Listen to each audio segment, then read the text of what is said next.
আসামি আলামিন সুকৌশলে তামিম নামের 7 বছরের একটি ছেলেকে অপহরণ করে মামলা রুজুর 6 ঘন্টার মধ্যে অপহরণ হওয়া শিশুকে উদ্ধার করে তাক লাগিয়ে দিয়েছে র্যাব। একই সঙ্গে অপহরণ মামলার প্রধান আসামি মোহাম্মদ আলামিনকেও গ্রেপ্তার করতে সক্ষম হয় র্যাব 12-র সদস্যরা।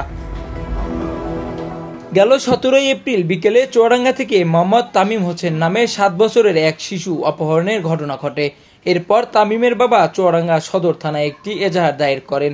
পরে নারী ও শিশু নির্যাতন দমন আইনে মামলাটি রুজু হয়। পরে মামলার বিষয়টি আমলে নিয়ে অপহৃত শিশুকে উদ্ধারের অভিযানে নামে র্যাব 12-র চৌকস আবেদনিক দল।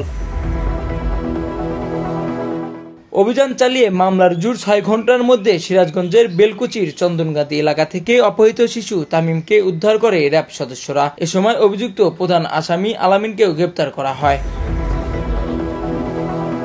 বৃহস্পতিবার দুপুরে র্যাব 12-র সদর দপ্তরে আয়োজিত এক ব্রিফিংয়ে র্যাব 12-র অধিনায়ক অতিরিক্ত ডিআইজি মোহাম্মদ মারুফ হোসেন সাংবাদিকদের এসব তথ্য নিশ্চিত করেন।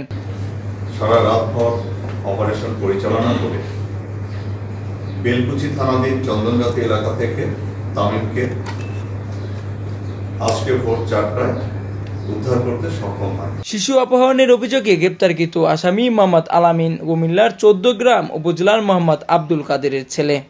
আসামি আলামিনের এগেইনস্টে মাদক সংক্রান্তে মামলা রয়েছে। সে একটি সংঘবদ্ধ অপরাধ চক্রের সদস্য বলে প্রাথমিকভাবে আমাদের কাছে মনে হচ্ছে। আইনি প্রক্রিয়া শেষে গ্রেপ্তারকৃত আসামিকে চুয়াডাঙ্গা সদর থানায় হস্তান্তর করা হবে বলে জানিয়েছে RAB. Sirajganj Times news desk.